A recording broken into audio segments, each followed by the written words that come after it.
Hi, Arindam. Good afternoon. Good afternoon. Good afternoon. How are you, Dr. Atre? Very good. Good Hi, to see you. Narayan. I'm fine. I'm fine. Good to see you.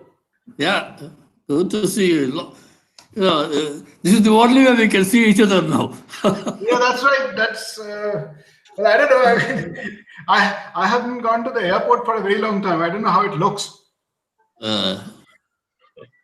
Hi, Yagna. Narayan. Unmute.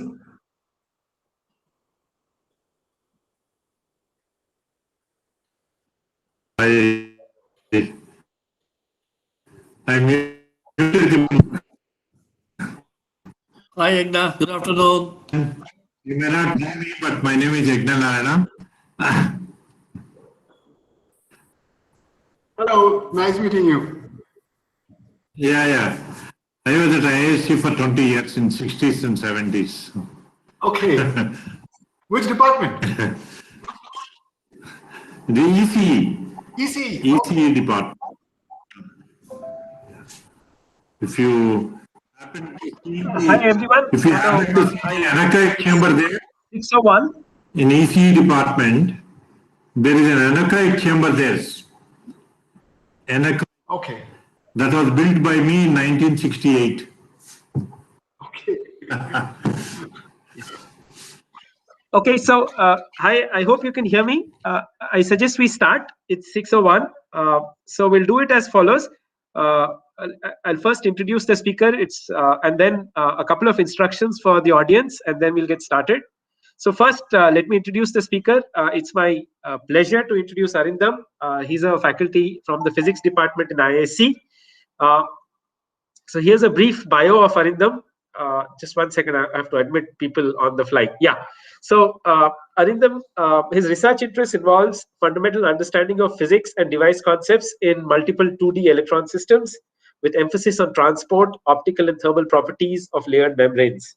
The emphasis of his research lies in ultra-sensitive optical detection, tunable thermoelectric designs, and power-efficient memory devices for neuromorphic applications. His group was among the first to demonstrate strong light-matter interaction in binary heterostructures of graphene and transition metal dichalcogenides, and also measure an electrical noise in atomically thin 2D systems. He has been the recipient of several very prestigious fellowships and recognitions. These include the Swarna Jayanti Fellowship, the IBM Indo-US Science and Technology Forum Fellowship in Nanotechnology, the Shanti Swarup Bhatnagar Prize, the Oxford Instruments Young Nanoscientist Award, the P.K. Iyengar Memorial Award, the J.C. Bose National Fellowship, and most recently the Infosys Prize 2020. So it's an absolute pleasure to have Arindam here, and many thanks to him for agreeing to our request. So you're attending the INAE Bangalore Chapter Frontiers of Engineering webinar. Now, before I hand over the floor to Arindam, a couple of requests for the audience. Please do follow this. One is, please do mute your microphone during the talk. And also, I would also request you to turn off your video. So turn off your video feeds, because this will save a little bit of bandwidth, make it easy for Google to show us Arindam and his talk better.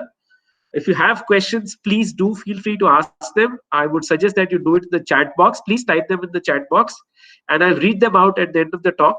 And at the end of the talk, we can even have you unmuted and you can also ask the talk. But I suggest we do it at the end of the talk. I do hope we'll have a lively question and answer session in the end. So with that, I'll hand over the floor to Arindam. Arindam, all yours, please. Thank you, Nilesh. Can you hear me? Yes, all clear. I think I need your. I need to be able to present. Yeah. So I'm just entire screen. I'm going to share now. Okay, right. I've stopped presenting, so now it should let you do it. Yeah. Can you see the screen? Yes, I can. Okay. I'm just. Okay. So I can get started, Nilesh, now. I think you can see the screen. All yours. Yeah. Oh, great. First of all, I would like to thank Nilesh for giving me this opportunity. I think one of the reason it is an opportunity is because the topic of my talk is one of the most integrating one, in the sense that I'm a physicist, but this topic requires engineers and fundamental physicists or material scientists or whatever it is to come together. So which is why it's a great opportunity. Thank you, Nilesh. The way I'm going to go about today is I'll try and give you an overview of this technology, what everybody says quantum technology is, why are people excited by it, so on and so forth for most of my talk. And maybe last 15 minutes or so, I'll try to say what we have done in the context of quantum technology. And that's hopefully will be of interest to people. Okay, let me put the pointer. Yeah. All right. So, so the quantum technology, of course, started with, in some sense, with Richard Feynman, because a long time back, there were several, in the 70s, actually, there were a lot of discussion about emulating nature, and obviously nature is quantum mechanical, and you need, for efficient emulation of nature, you need something that works like nature. Hence, quantum mechanics was known, but it's very, very hard problem, and I'll show you why it took nearly 50 years or more to get to a point where you can think about it, that maybe there are ways in which we can get closer to what nature is. So quantum technology, and quantum technology is built on 3 different pillars today. It's the quantum computation, quantum sensing and metrology, and quantum communications, in which quantum computation also involves a lot of software developments, and there are classical algorithms which are getting better, and the post-quantum cryptography is even if you have a quantum computer, what kind of algorithms can actually be done on classical computers to counteract those, and those are coming under the purview of post-quantum cryptography. So there's a lot of theoretical, computational, and experimental work that started inspired by quantum technology as an umbrella. In addition to that, we have a new branch of this, which kind of supports the entire technology domain of quantum computation, communication, and sensing, which is built on new materials and devices, and new types of devices. I'll try and show a few what that means, what are quantum materials and devices, because I find that a lot of misconception about what materials and devices can do in the domain of quantum technology. Right, very brief, since you are here, I'm guessing you already know about it to a certain extent, but I'll still go through a little bit of pedagogy here and try and tell you what new in quantum technology, because at the end of the day, everything is quantum. The material, the metals, semiconductors, insulators, they're all quantum in nature, right? So what's new? So essentially, if you have got a Hamiltonian Schrödinger's equation like this, you have the Hamiltonian and the wave function, the quantum state.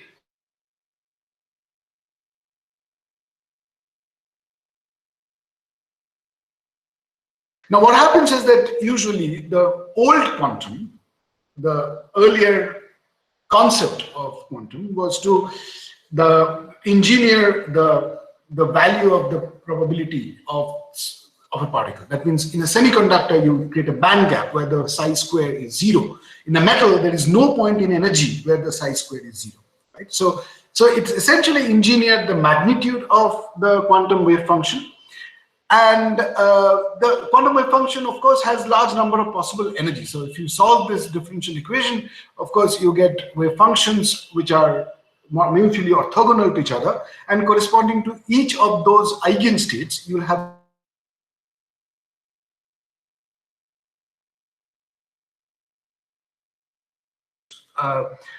okay.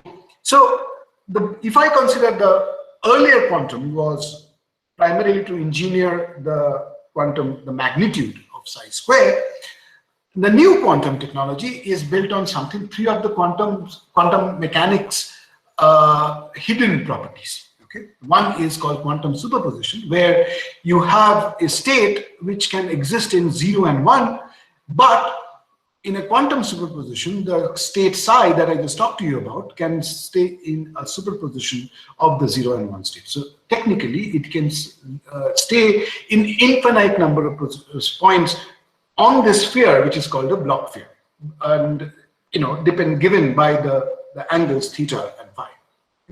The second is of quantum entanglement, which essentially means that if you put two particles together in a particular quantum state, then they share a certain property which can make measuring one of them give you the information what's going to happen in the other. Now, it's almost impossible to give a intuitive understanding of quantum entanglement. So we as physicists have learned to accept that this property exists. But we are also learning to use it in our technology, and that's what quantum technology is built on. And finally, the quantum measurements, and this is something which is also equally important and non-intuitive, because it says that if you have a state and let it evolve, and then at some point of time you want to measure which state the system is, then it's going to collapse in one of those eigenstates of the Hamiltonian that it's governed by. And as a result, what happens is that if you try to measure it, you essentially have changed the state fundamentally, which also means that you cannot clone an unknown quantum state. And that essentially is the key to many of these quantum secured communication protocols. That is, if you are looking at the state of a photon, which is used in communications, then the moment you try to hack or you want to know the position or know the photon state, then you are actually changing the state itself, and hence you will be caught that you are hacking it. So that's essentially what makes the quantum secured communication protocols work. Right. So very quickly about what is the interesting part that started all these activities is, if you take a classical n number of classical bits, then you have each bit can be in 1 and 0 or plus minus 1, essentially two configurations. And then if you've got n bit, then you have got totally about 2 to the power of n configurations. But as I said, that a quantum bit can stay in an infinite number of positions, and hence it's a very, very large Hilbert space, what you call, in which this n qubit state can exist, of course, depending upon the size n. And this can lead to an exponential speed up in certain classes of problems. And that's essentially what got this whole thing started. One of those classes of problems are factorization of prime numbers, which can actually go directly to the encryption of RSA protocols. And that's what makes people a bit jittery about all this. So this is where it gets started. So what I'll quickly do now is that I'm going to tell you what kind of investments that's going on in this quantum technology domain. And it turns out that a lot of countries are really eager to get the technology going. Europe has now put in an European Union, €1 billion, similar to India, since 2016, and it's actually in the full implementation stage now in 2020. They're looking at companies coming up with a very strong, and this is what Europe probably can, and America, get industry coming in very heavily. Japan has started this in 1985, and they have sustained it over a very long time. And there have been about nearly $350 to $400 million, which have been put in even recently in 2016 to 2021 region. America has just put in about $1 billion again in 2018. They have built the quantum information and science technology ecosystem, and they have also created certain centers of national quantum coordination with a national quantum coordination office. So it's very similar to what is being planned in India as well, which I'll come in a minute. But in addition to that, and this is what I was trying to focus on, is that look at the number of companies in America which have been actively involved in developing the quantum. Actually, you see the Google, the IBM, the Microsoft, the Rigetti. So these are companies when we look at American involvement in quantum technology, we actually look at the companies rather than the individual institutions per se. So it's actually a very interesting model that being followed.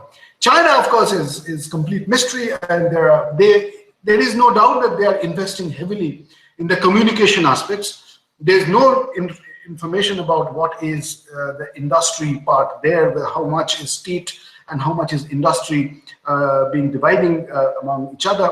But there's a rumor that there's about $3 billion investment that has come up in the quantum science and technology over the last few years or so. So, but there is certainly a lot of claims on photonics as well as quantum communication in China of late.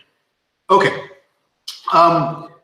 there are now a lot of patents coming up. China is the topmost in this, intellectual filing the patents on the quantum technology, and we have about in 2018 it's nearly double of what America and other countries are way behind them.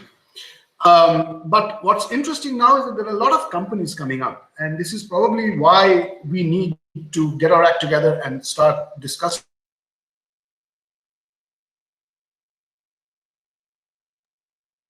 significantly now. And you can see the quantum computation is one of them, there's no doubt about it, but the other sectors of quantum sensing, quantum communications are actually slowly taking over the quantum technologies. I'm going to skip this. It's slightly old, about 2018. There are now new companies which have come up. Right, so in India, what is happening is we have started something which is the Quest program. It started in 2016, if I'm not wrong, 17. But it is this national mission on quantum technology and application, which we are all waiting for, which essentially wants, the finance minister has announced nearly 8,000 crores, which I do not know whether that's going to be the case, but it has got 4 pillars, which is the same as quantum computation, communication, metrology, and materials and devices, in which the goal will be to create a 50-qubit quantum computer and then having 500 kilometers quantum secure network, a metropolitan network. You also have nano G, that is sensing magnetic field at femtotesla accuracy, and also creating semiconductor manufacturing hubs, if possible, within this mission. So there are several. I can talk to you more about it if time permits. So now I'm going to go to a little bit more about the technical aspects. Why is it interesting, and why are so many people investing so heavily in quantum technologies? So the basic thing is a qubit, and I'm sure many of you know what a qubit is. Very briefly, a qubit is, after all, a quantum system with 2 distinct energy states, and you keep it in a cavity and then interact with it with photons, for example. And this is an example of a cavity, what you call a cavity electrodynamics. The Hamiltonian that governs its dynamics is called a James-Cummins Hamiltonian, which involves the 2-level system of the qubit and also its coupling to the cavity, which is this one. And you can see that through these 2 terms, these are 2 operators which make the cavity, the qubit state being magnetic out of photons into the cavity. Okay? And the psi, the wave function, is that you can see a superposition of the 0 and 1 states, and theta and phi determines where in the Bloch sphere that your psi remains. Okay. Now, if you try to measure this, the psi will always collapse into either 0 or 1 state. Now, one of the key ways in which people would like to make these qubits is by using harmonic oscillators, because harmonic oscillators provide you a natural resource of multiple energy levels. You need 2-level systems, you see. So there are ways in which you would like to create harmonic oscillators. Is a natural start, but perfect harmonic oscillators will not work, but we need a harmonic eigenstates. I'll tell you why in a minute. Now, for a quantum computation, the formation of qubit has been suggested in many different ways. Superconducting qubits are the most advanced. Then you have got trapped ions, photonic cluster states, semiconductor spins. I'm going to talk a little bit more about these 2 actually. The cold atoms, the vacancy centers in diamonds, for example, they can live in 2 states in multiple and giving you a qubit. So there are several other topological quantum computation and other protocols that have been suggested. Basically, what happens is that in a case of a superconducting qubit, you use nothing but a LC circuit, an inductor and a capacitor, and it's a tank circuit. Okay? And the energy of this is essentially harmonic potential. Then it gives you a harmonic potential, but the inductor is not a normal or perfect inductor. It's a Josephson junction, and Josephson junction gives you a nonlinear inductor. Okay. As a result, what happens is that the energy states of this harmonic oscillator are not equispaced. So it's an anharmonic oscillator. So you can see different energy states of this oscillator actually are separated unequally from each other. Okay? And this gives you this energy scale is about 5 gigahertz, and which is why most quantum computers, or at least superconducting quantum computers, work in the microwave region, which is why the microwave engineering becomes an extremely important component if you want to make quantum technology or quantum circuits. But what's important here is that this 300 megahertz of anharmonicity, which means that the energy difference between the second state and the first two states are actually separated by about 300 megahertz. So you need to make sure that you don't mix other or higher energy states. And then, of course, there are other engineering aspects, which means that people add additional capacitances, and that makes it, decoherence and other problems to sort out several other problems. And then what you do, you take this arrangement of the Josephson junction and the transmission lines, which is coupling the Josephson junction to a cavity. And this is a cavity which you normally see, and this is a cavity resonator, which is used to either manipulate or read the state of this Josephson junction, whether it is in state 1 or in state 0. This is more or less the backbone of a quantum computer that is based on superconducting qubits. What you do is that you take these resonators and the Josephson junctions, and you put them in large, ultra low temperature equipment. These are dilution refrigerators. You keep these at few tens of millikelvins of temperature, where the superconductor, the processes occur, and then you apply microwave from top, and then take the spectrum analyzer at the top to read the states. Okay.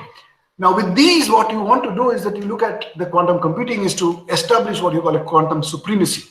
It's a goal of demonstrating that a programmable quantum device can solve a problem that no classical computer can solve in any feasible amount of time. And this was first demonstrated in 2019 or at least claimed by Google, with a Sycamore processor, which had 53 qubits. And with that, they did a task which they claimed would be taking 10,000 years for the state-of-the-art classical computer. Of course, since then things have gone, and this is the roadmap of IBM, how things are going to move. This is the Falcon processor, which is a 27 qubit one, which has now come, which is now released. But you can see in 2023, we are talking about 10,000 qubit. We are roughly somewhere here, 53 qubit or so. But then the bigger goal will be to go to qubit number, to be 1 million or so, to look at possibilities of real useful stuff to be done. So of course, that quantum computation is one. The quantum communication is the second, which I'm going to quickly go through it. Typically, what we would like to have, there are two different aspects. One is secured metropolitan network through fiber optic cables. And there, the single photons are very important. I'm going to come in a minute. And then the second way is the satellite-based secure communication, which essentially ISRO is developing very aggressively. You probably have heard recently, ISRO has been able to even do 300 meters of quantum communication within their premises using fiber optic network. Okay. The goal there, of course, is that you have a single photon source, and then you send the source, you create an entangled pair. That's one of the ways, entangled pair of photons, and then you send the photon to the person, the recipient, and the recipient looks at the basis in which the photon, say polarization, and then compares with the one which is already there with the person who has sent it, and then looks at the possibility of hacking. Okay, so that's the overall simplistic goal of quantum communication. There are a lot of people who are working on it, both in India and abroad now. Of course, the free space communication is also now demonstrated. China has demonstrated 1,200 kilometers between Beijing and Shanghai.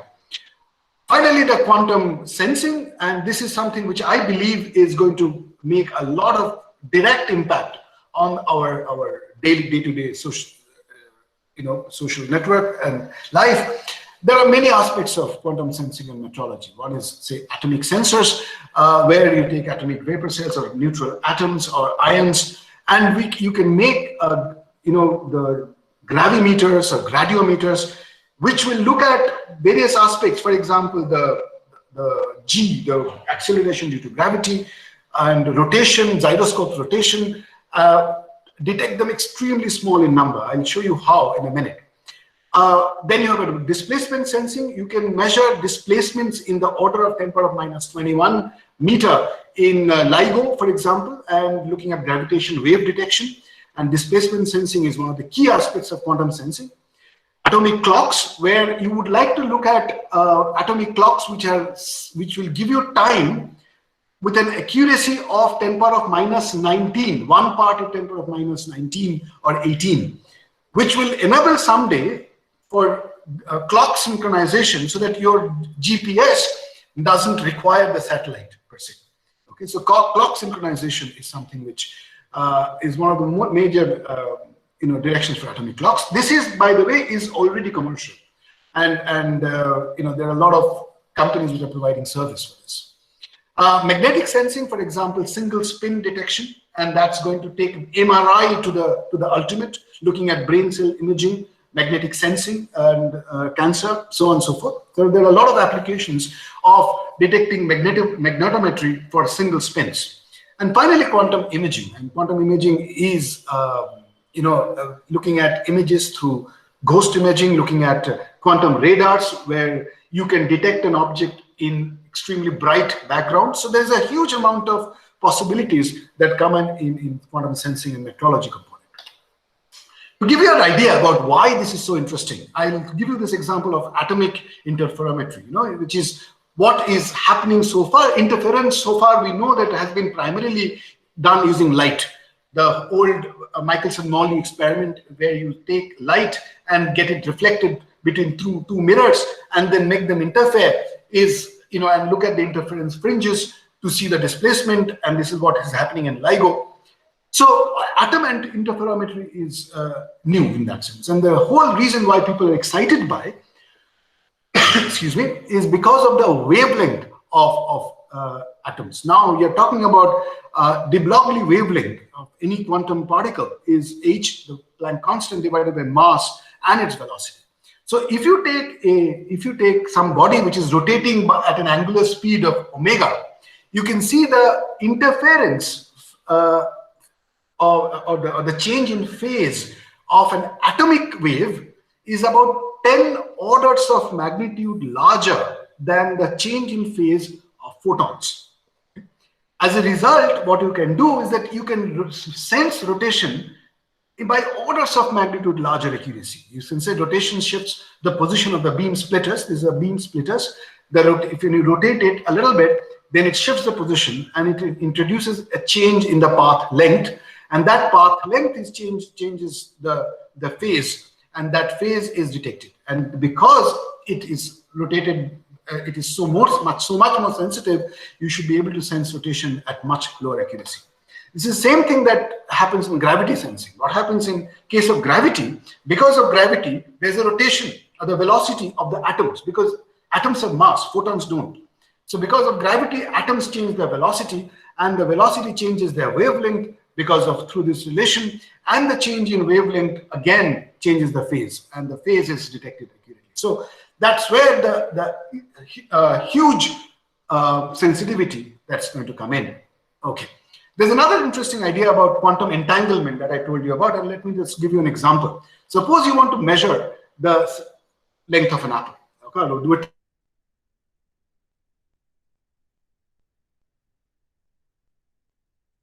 Another ruler. You take another ruler and you keep on measuring many ruler, and the mean length is, of course, the average of how many you've done. And then error of this measurement is essentially, in the perfect case, is essentially given by the standard deviation. We all know, and this is called standard quantum limit. and it goes as 1 over n, the number of times you have made the measurements. Now, if you now take all these scales and entangle them quantum mechanically, so they are not really independent of each other per se, so each of the measurements are done in an entangled manner, then it can be shown that the error that in the new measurement is not going as 1 over root n, but it goes as 1 over n. And as a result, the quantum measurement is about 1 over n, root n times more accurate than the classical measurement. 10 to the 6, and perfect example of this, say for example, you're measuring with photons, then a large number of photons. So in that case, your quantum measurements become significantly more accurate. So this is where sensing and metrology becomes benefited by the quantum technology per se. Now, what does the technology demand? I have kept a very, very few. I just, if you start writing them down, the technology demand.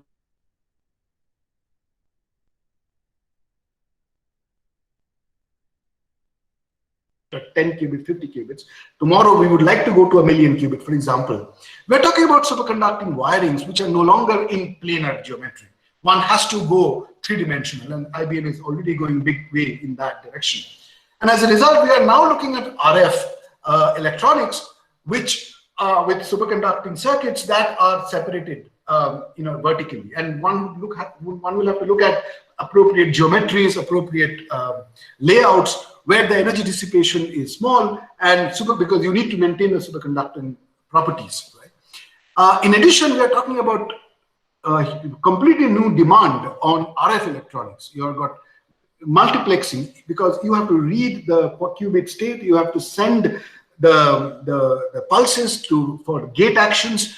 So as a result, you need a whole new domain of RF electronics where multiplexing needs to be done for thousands of channels at cryogenic temperatures. Okay, so you can see the kind of demand that goes on. So what happens now is you need to simultaneously increase the coherence time. You need to have the coherence time to make sufficient number of gate operations before the system loses its quantum properties, controlling the gate fidelities, measurement fidelities simultaneously. So one is looking at a co-development of software and the hardware part in quantum technology per se. In addition, for hardware engineers, we need to have now on-chip integration of atomic qubits, the vacancy centers. So it's essentially deviating or integrating a non-silicon or non-semiconductor component into semiconducting backbone or platform. Okay, I'll give you another example of one example of technology demand for quantum technology for successful implementation. For example, one of the major platforms is the quantum optics and photonics and microwave engineering. And all computation, communication, and sensing and metrology will require single photon source, single photon detectors, fiber integrated photonic waveguides, modulators, transducers, and memories. Okay. There are more. I'm just giving you some basic, some of the key tools. Even computation, for example, if you need to take the output state of a quantum bit into a cloud-based compute place, you need to couple the qubits to appropriate optics. So if you just to give you the demand of what we need to develop is a perfect quantum computer for a single photon source. We need to have fidelity. That means we need to create single photon source with 100% efficiency. We need to create deterministic. Every time we want a single photon, we need to create them. We need to create single photons at the telecom wavelengths, for example, at 1550 nanometer. We need high brightness, about a megahertz at least, which means we need single photons, about 10 to the power of 6 single photons per second. We need multi-photon purity to be 0. That means at a time, my source should give me just 1 photon. The operation must be at room temperature, and they should be indistinguishable. So you can see these are extremely difficult. The classical communication do not care most of these requirements. And as a result, there's a huge amount of research going on in numerous fronts. Quantum dots, for example, coming out to be a very interesting new platform. There have been recent reports of quantum supremacy using photonic circuits or photonic processors using quantum dots as a source. But of course, there are SPDC, the spontaneous non-conversion, and other sources in NV centers. They require a huge amount of research, both from fundamental side as well as integrating into technology. And as a result, there's a new whole field coming off of quantum materials and materials for quantum technologies. There are several. I don't want to go into detail here. For example, 2D materials, defect engineering, and semiconductors are among the front runners in immediate application to quantum technology. To give you an example, let me just skip through this one. To give you an example, this is a new kind of material that are coming up through this quantum material research is that they are using new type of material which are deviating from standard semiconductor properties. For example, if you take a look at this particular property of tungsten telluride, which is like a semiconductor, right? I mean, this is one band, this is another band. Whereas now there are new materials, for example, niobium phosphide, which no longer has the parabolic bands, but it has got these kind of linear band structure, which means that in their bulk, the electrons, the energy of the electrons varies linearly with momentum. This is energy is in y-axis, K is in x-axis. So these are new materials which depend on some key quantum mechanical aspects called the topology, where the wave function is very different from what we find in conventional silicon, germanium, and so on and so forth. Now, what's the advantage of this is by discovering these kind of new materials with the very different electronic properties, we can now access certain properties which were far more difficult to obtain even with standard semiconducting technology. For example, in this niobium phosphide as a material, you can see the mobility of carriers can go up to 10 to the power of 7 centimeters square per volt second at temperatures below 50 K or so. To give you this is the number. To give you a perspective, look at the gallium arsenide, aluminum gallium arsenide heterostructures, semiconductor heterostructure, where going to the same kind of mobility took us decades, it took us three decades or so, and perfected the molecular epitaxy technology to go to this kind of carrier mobility. So there's a whole new aspect of quantum technology that is coming up, where the developing materials coming up, which can immediately become at par with the best quality material of semiconductors that we have. Right. So these materials, one of the key aspects, I'll just flash this slide because we have done some work on it. These materials have got a unique property. For example, the topological insulators, they are like a semiconductor in their bulk, but the surface of these are metallic, where you can make electronic circuits or electronic devices. So these are, in that sense, a 2D electron gas at the surface of these topological insulators. And also, the electrical mobility of these as a result is significantly higher than the semiconducting MOSFETs or at room temperature and so on. You can see the work that we did a while ago, where you can see the resistance of these materials. They saturate at low temperature because low temperature, the bulk, which is semiconducting, becomes insulating, whereas electron transport occurs only along the surfaces. When it comes to semiconductors, and this is something which is also an important development, because while superconducting qubits are very important, semiconducting qubits are always desirable because we already have the necessary infrastructure to make high fidelity semiconducting qubits and devices. The integration with the existing fabrication becomes far easier. And typically the silicon-based, of course, is very important, and there are 2 or 3 silicon-based protocols in which the architecture is being developed. For example, phosphorus doped silicon is being developed in Australia. They have invested massively in this. The strained silicon germanium quantum wells are being investigated as well. In addition, there are many other materials which are called two-dimensional materials, I'll come to that in a minute, which are being used for quantum emitters and detectors, as well as for quantum computing platforms. Now, just to give you an idea about what this phosphorus doped silicon-based quantum computing is, this is a recent work which is done by my collaborators in University of New South Wales in Sydney, where you can see the two phosphorus atoms which are here, which are or two or three cluster of 2 or 3 phosphorus atoms, which are essentially acting as the qubits. And the qubit states are being modulated by these gates over here, and there are 3 sets of gates. The basic idea here is to change the energy of one dot or the spin state of one dot with the other by using the exchange energy or spin-spin interaction energy between the quantum dots. Now, where we got involved in this whole activity is that this energy is a very strong effect. It gets easily modified if you have got other electromagnetic fluctuations nearby. So you need to be absolutely clean environment in order to have such kind of qubits on semiconductors. And we worked on that with them, and we worked with them on quantum wires, which are extremely narrow. For example, this region is a phosphorus doped region where the width of this wire is less than 2 atom wide in its configuration.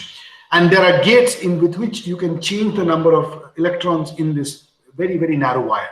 We measured the electromagnetic noise due to electromagnetic fluctuations, and we found that this unique silicon molecular beam epitaxy where you take phosphorus atoms and put it exactly where you want is one of the cleanest and quietest material or semiconducting platform that you can create using semiconductors. And this is our result, which came out about 3 or 4 years ago, where we show that these 2 wires are among the lowest noisy system among all semiconductors and metals that's available to human.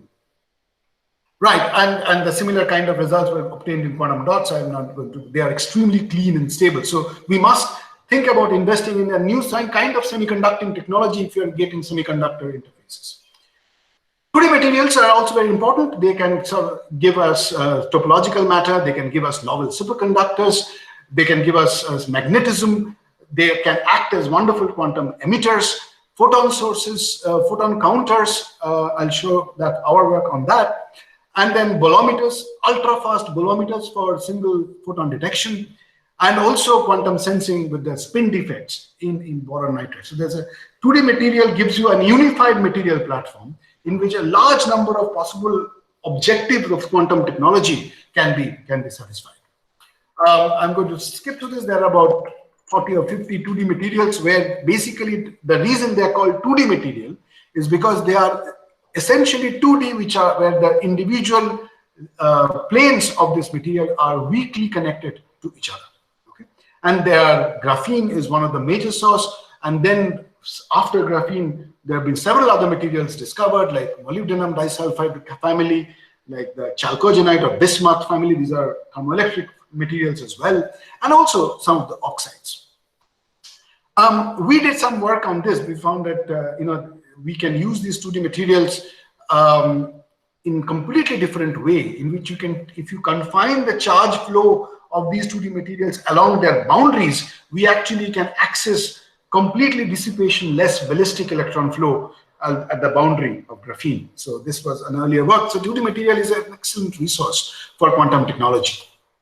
But most importantly, 2D material can give you optical sensitivity to a very broad range of frequencies or wavelengths over nearly 15 orders of magnitude. You can go from megahertz regime using graphene to ultraviolet regime using boron nitride. So that actually covers a very large range of consumer electronics to strategic applications.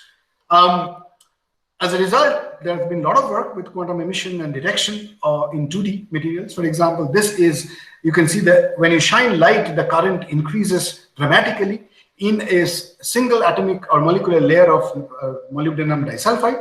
And also you can take defects in boron nitride, which is like this, And you can find they are like quantum emitters, where you shine light on them and they emit single photons. And those single photons, what is interesting about them is that they can be emitted at 800 Kelvin, which is far higher than room temperature. Extremely robust quantum emitters can be created using this boron nitride kind of systems. Right. I'll give you a little bit of 5 minutes or so, maybe 10 minutes. Is that okay, Nilesh? I've got 10 minutes with me. Yes, that's fine. Sure. Yeah. Yes. So I'll a little bit give you a detail about what we have done in this context of quantum technologies. My group works on 2D materials is one of the major directions of my group, except in addition to the semiconducting work that I showed you earlier. But our goal is not to use a single material. I mean, the way we design our material in my physics laboratory is by putting one material on top of each other. For example, you take a layer of graphene, then we take, then we put it on a layer of boron nitride, for example, and then we put that on, another layer of graphene. It depends upon what you want to do and what kind of structure you want to make. But our goal is what you call a van der Waals epitaxy, in which you take different two-dimensional materials and start putting on top of each other to create new structures and to create new functionalities which would not have been there in the individual components of it. Okay, and as a result, the example I'm going to show you is essentially a product of this planned stacking of layers on top of each other. So this is the example that I wanted to make, is that we created this graphene and molybdenum disulfide stack long time ago. This work was done nearly 6 or 7 years ago. So we just put a layer of graphene, which is a conducting element, on a layer of molybdenum disulfide, which is a semiconductor. Now, this has led to some completely unexpected result at that point of time, but after that, people took over and found that that's quite interesting. Is that if I take a look at this device structure, which is graphene on top and molybdenum disulfide below it, sitting on a device which is silicon oxide, and the silicon is a doped silicon where you apply a potential to gate graphene. As a function of gate voltage, you can see the conduction increases in dark, but then you shine light on it and you can see the current decreases. And this current is in the graphene layer. Okay. And as it is, what happens in this case is that this is what you call a negative photoconductivity. That means if I shine light, the current in the graphene layer, which is sitting on molybdenum disulfide, decreases suddenly.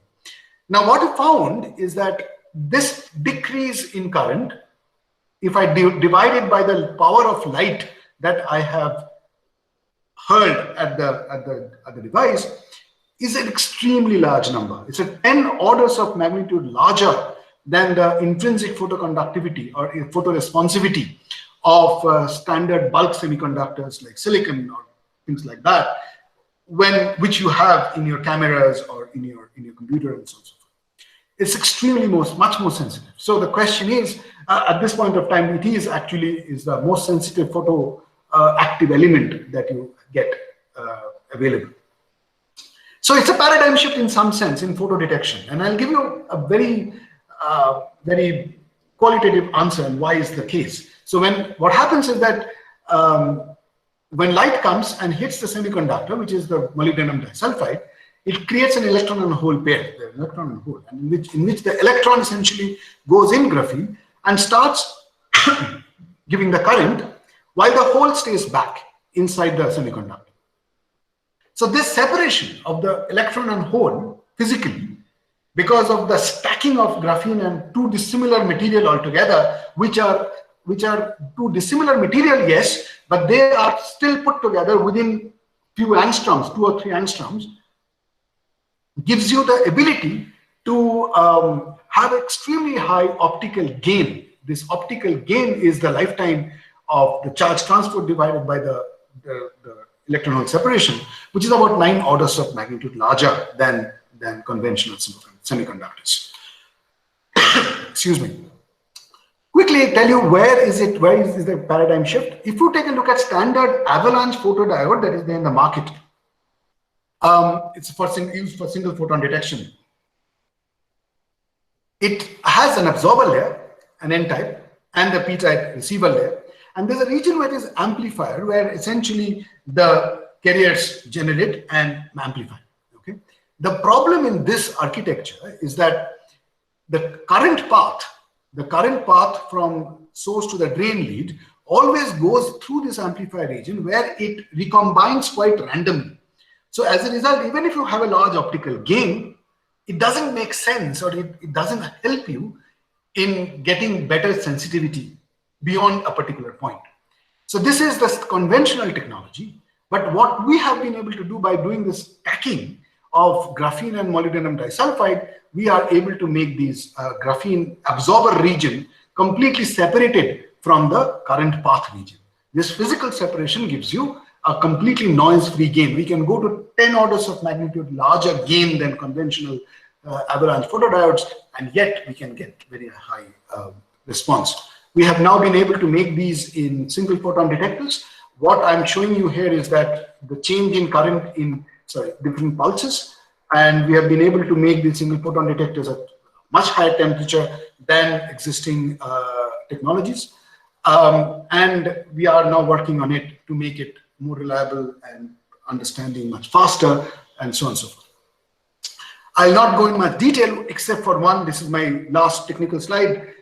If you take a look at this particular technology, the point I would like you to look at is that how many photons you can detect using this detection, from a single photon to how many photons. So most of the existing technology, which is the photomultiplier tube, silicon detectors, in-gas-based detectors, transmission, TES is the superconducting detectors, they go somewhere around 4, 5 or something of that sort to 10 around so.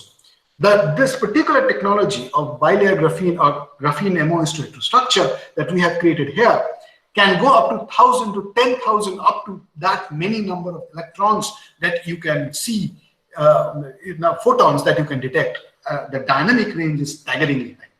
Now, this has got a direct implication in one of the new upcoming technology for photonic processors. Now, one of the major directions of research now in photonic quantum processing is called boson sampling, in which what you do is that you create a large number array of interferometers in which you hurl about 10 n single photons and detect them on the other side with the detectors, single photon detectors.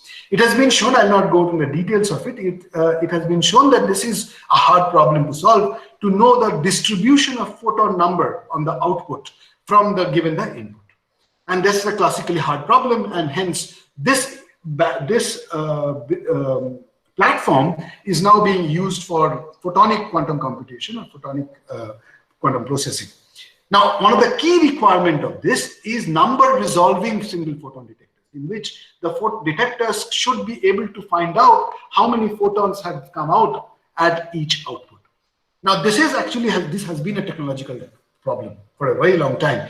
So single photon detectors have been extremely difficult to make them number resolving. There are ways, but they are not trivial. Now, our technology that we have now developed and we are quite excited by is that this naturally provides a solution for number resolving single photon detectors. And we have also gone into infrared regime, and we have been able to see infrared detection with these. Right. So I'm more or less done with what I wanted to say about our work. I'm going to finish this talk in next 2 or 3 slides, giving an overall bigger picture where we are and where we are going. So a quantum timeline is how much time we have and in different developing aspects. And for example, if you take quantum computation, at this point of time we are here. We are making n-qubit systems, which are noisy intermediate scale quantum processors. But really the fault-tolerant gate-based quantum computers are not there before 2035 or maybe even afterwards. Okay. Communications are quantum key distributions. That is something which is right now being already implemented in various sectors. It's not commercial per se, but it's already there in the strategic sectors. Intra-city communications probably will come in next 10 years or so. The quantum network within a way down the line. If you ask me, the quantum sensing and metrology probably are the highest state of development in which atomic clocks, as I said, are already commercial in some sense. And probably we are looking at, if I can miniaturize these atomic clocks sufficiently well, then we are talking about GPS-free navigations maybe in next 10 years. We are talking about gradiometers and gravimeters for various kind of imaging, for medical purposes, and quantum LiDAR, the light, essentially optics and imaging. That's being developed in various sectors. So that's roughly the kind of timeline that we are in. Specifically for quantum computation, I just added this slide for your reference. There are various stages. You can see there are about 6 or 7 stages. We probably are somewhere here. We have operation of single qubit done. Algorithms on multiple physical qubits have been done. Some quantum non-revolution measurements on error corrections are done, or sort of getting better and better. To get to quantum fault-tolerant computation, it's still a way to go. There are several of the steps to be overcome.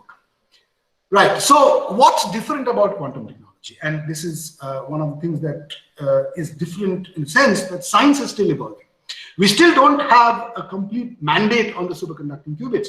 Any of the other, the ions, the photonics, the centers, defects, you don't know tomorrow there might be a new computing platform. It is no longer that silicon is certain for classical computer. It is not so as of now for quantum tech, because even for superconducting quantum qubits, there are clear bottlenecks that one can see in scaling up to 1 million qubits or something like that. So it's not obvious how that's going to happen.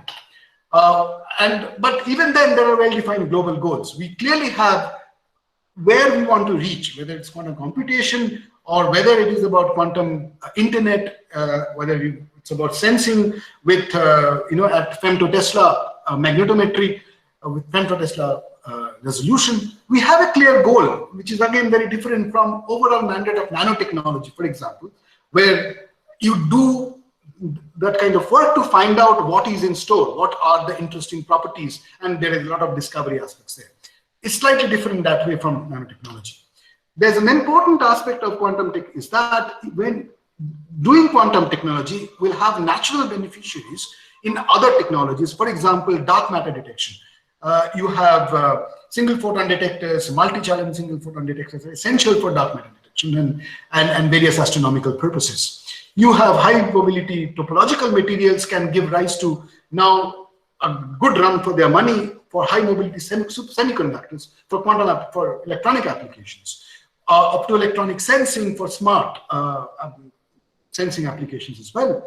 Neuromorphic computing and quantum are now coming in as a brother or a cousin for the quantum computing, and one is looking at quantum artificial intelligence and machine learning algorithms and hardware. So there are associated technologies which will get immediately benefited by the components that are being developed by quantum technology. And of course, you cannot buy these technologies. One of the important things about quantum tech is tomorrow, if you come up with a quantum radar, I don't think you can pay somebody and get that technology with you, because these are going to be probably technologies which will be highly classified. And finally, industry is still learning. I mean, and because they are trying to still look for a good business. There are clear goals towards quantum computation, but different industry is investing in different ways. But there are also lower hanging fruits, for example, in quantum sensing and metrology, which I think is going to become a very strong commercial interest fairly soon. So these are different in the existing technologies, and which is why this whole arena is so interesting and important. We know that to cater this, we have now started a quantum initiative in IIS itself with 40 faculty members who are interested. But as I showed you, that even if you are not from quantum technology or quantum background per se, you don't have to know quantum mechanics, but there is a large amount of work which needs to be done even from engineering perspective to back up the quantum applications or quantum physics principles. For example, the microwave engineering is something which I clearly, is one of the major requirements. So there are about several departments involved. Our goal is essentially to look at superconducting processors, photonic processors, communications with infrared and microwave sensing, memory, quantum memories, magnetometry with centers, with defect centers, and also look at various theoretical aspects of artificial intelligence and machine learning algorithms which are based on quantum principles in many ways. I'm going to stop here, and I would like to have your opinion. And as I want to emphasize that it is well beyond quantum people. I mean, it needs full technology support from a much larger, broader cross-section of engineers and scientists. Thank you. Thank you, Arindam. Thank you very much for an interesting, fascinating talk. So request for the audience, if you have questions, please feel free to type them in the chat or let me know, and you can just unmute yourself and ask. That is also perfectly fine. But I already have questions, so I'll just read it out from Karthik Agarwal. This came in very early in your talk. So, in most funding in US, Europe, etc., on quantum internet and communication. Oh, sorry, is most funding in the US, Europe, etc., on quantum internet and communication, or is it on constructing the quantum computer? The quantum, okay, so it's hard to give you a very clear answer, but I can tell you what the impression we get by looking at papers as well as the press releases. In the case of Europe and US, it's relatively more even distribution among different aspects of quantum technology. There are, of course, companies with, there are, of course, fundings which are coming up with for quantum computation as well as communications, but there's a lot of funding from private sectors in these Western nations. But from government funding, it appears to be far more uniform. However, in the case of China, it's not so. I mean, there it looks like that state funding is far more geared towards communications. That's the impression we get.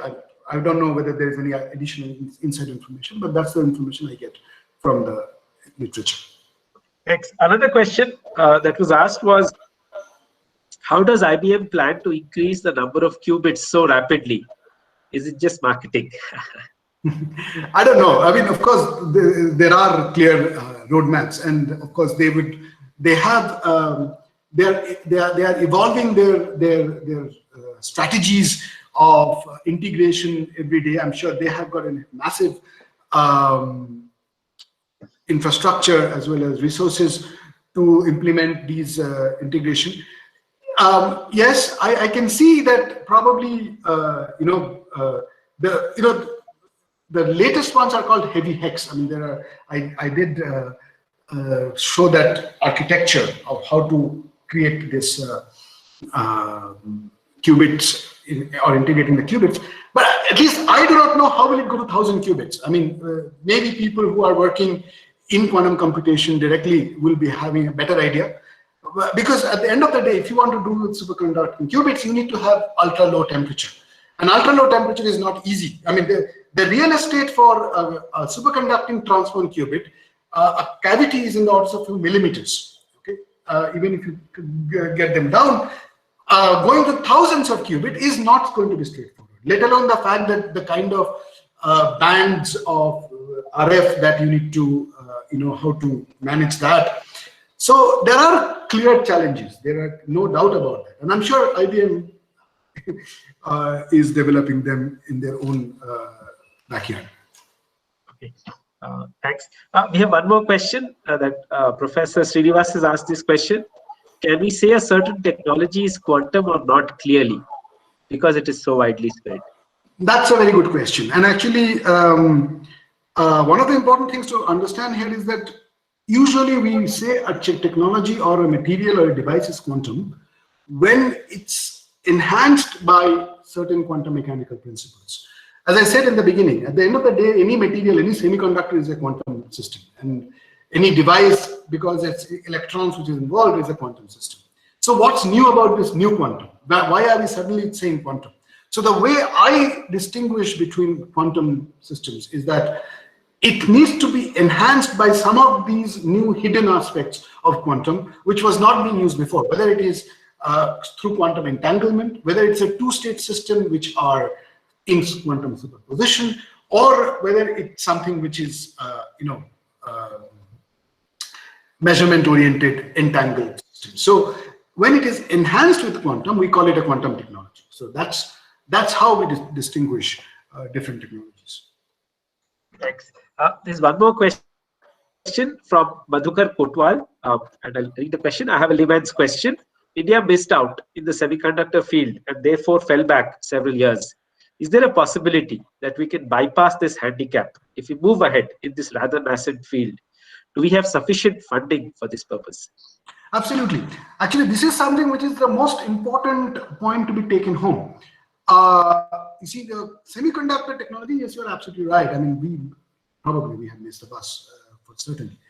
Quantum technology, because even the science is developing at this point of time, everybody is aiming towards certain coveted goals in different routes.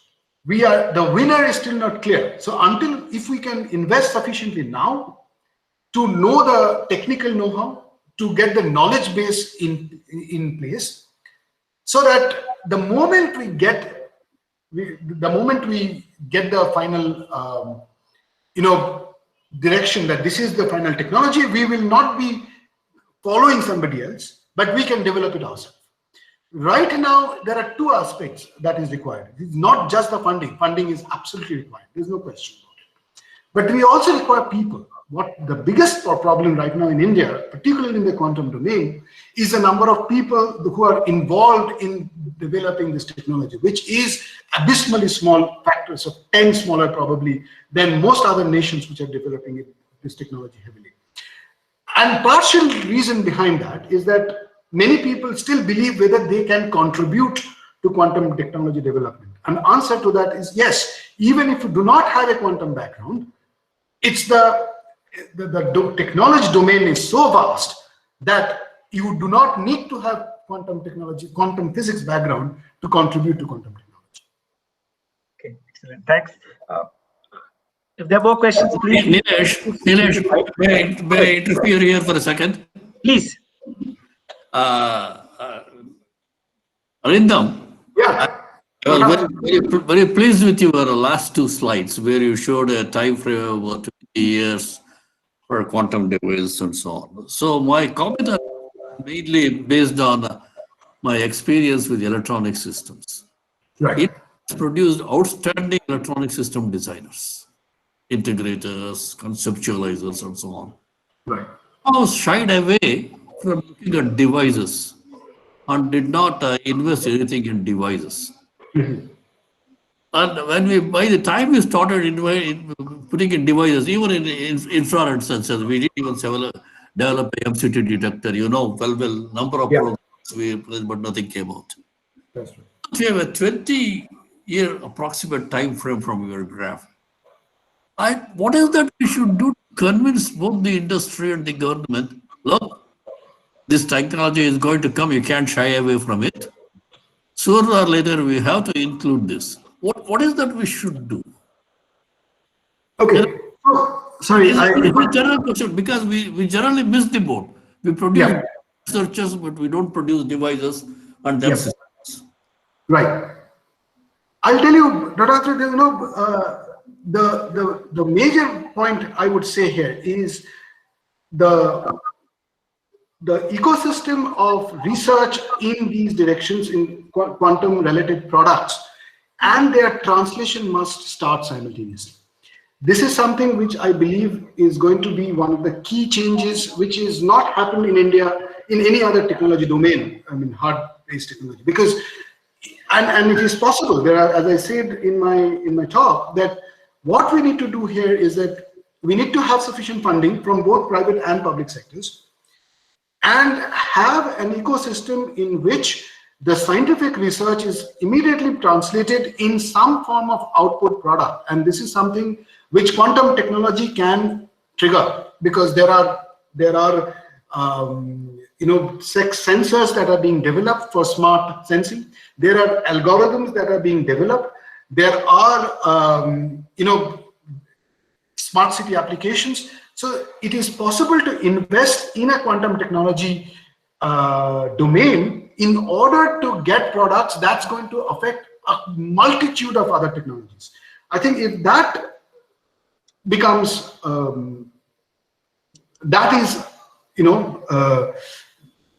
acknowledged at the industry and the government level, that would be the first step, in my opinion. to make quantum happen. Are there enough academic researchers in the various areas? No, it's not. So I was just coming to that. That's exactly the point which I was going to. The second point is we need to find a way, and this is, we need to find something really out of the box, to increase the number of people dramatically in this field. The reason we have mostly been, sidelined in most other technologies is because we are such a small number.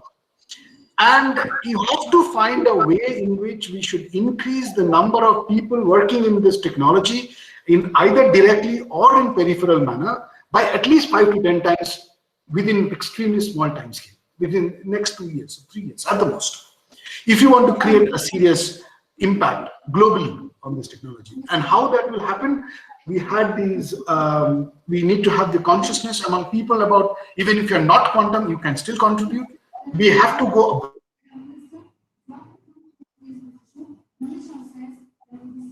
know-hows as well as people who are willing to help us, and increase the human resource in this technology or domain dramatically in the next few years. These are the two things that I would like to. Why I asked a few years back in some committee meeting where Vikram Kumar and I was also there, was trying to ask people how many people were working with topological insulators or conductors. The hand went up, hardly any hand went up. So even in research, why are we falling back? Because we are very good at conceptualizing and putting things together, though not developing devices. So unless we have a quantum leap in the number of people working in quantum technology, I have a feeling that we are going to miss the boat again. No, I think we have an opportunity for sure. I mean, if we can play this well, we have an opportunity to not to follow. So, but yeah. Okay. Thank you. Thank you. I guess there are no more questions. So with that, let me thank Arindam for his time and for readily agreeing to give the talk. Before we close, just a little bit of publicity for the Frontiers of Engineering webinar. We have it every third or fourth Thursday of every month at 6 p.m. So please keep an eye out for the announcements. We also have a YouTube channel where we share these videos. Just search for INA Bangalore chapter webinar on YouTube and you'll find the videos. They're archived there. So with that, thank you very much and good night. Bye. Thank you very much, Nilesh. Thanks, Arindam. Good night. Thank you. Thank you, Arindam. Thank you. Thank you.